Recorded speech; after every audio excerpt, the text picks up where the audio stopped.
Cube Radio. Salut, c'est Charles Dran avec l'équipe dans 5 minutes. On s'intéresse aux sciences, à l'histoire et à l'actualité. Aujourd'hui, on parle du test Rorschach, celui qui est composé de 10 taches d'encre qu'on doit interpréter face à un psychiatre. Ce test est tellement connu qu'il fait désormais partie de notre culture populaire, mais qu'est-ce qui se cache derrière ce test aujourd'hui centenaire? Est-ce qu'il est encore valide? Est-ce qu'il est encore utilisé par les psychiatres, les psychologues? Est-ce que ça marche? Voici Sophie Croteau. Qu'est-ce que le test Rorschach?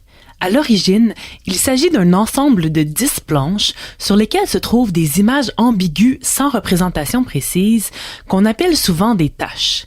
Certaines sont noires, d'autres sont colorées et elles devraient impérativement être toujours montrées dans le même ordre. Le but du test?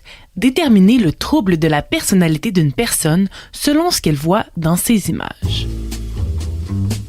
Ces mystérieux dessins furent créés en 1917 par le psychiatre suisse Hermann Rorschach.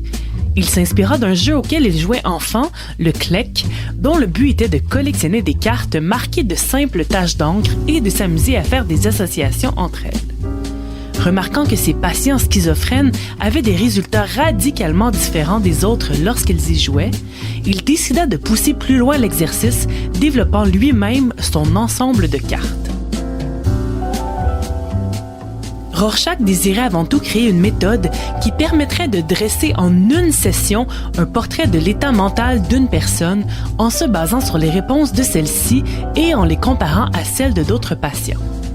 Le test, structuré, permettrait d'établir des points de comparaison stables, tout en donnant la possibilité aux patients de répondre librement et inconsciemment à la fameuse question « Que voyez-vous ?»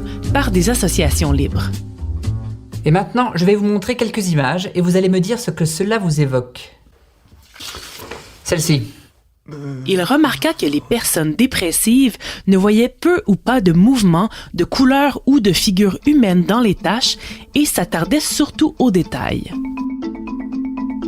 Rorschach mit 4 ans à perfectionner son test qui fut publié en 1921, un an avant sa mort à 38 ans. Associé aux théories de l'inconscient populaire à l'époque, le test se répandit partout en Amérique et en Europe.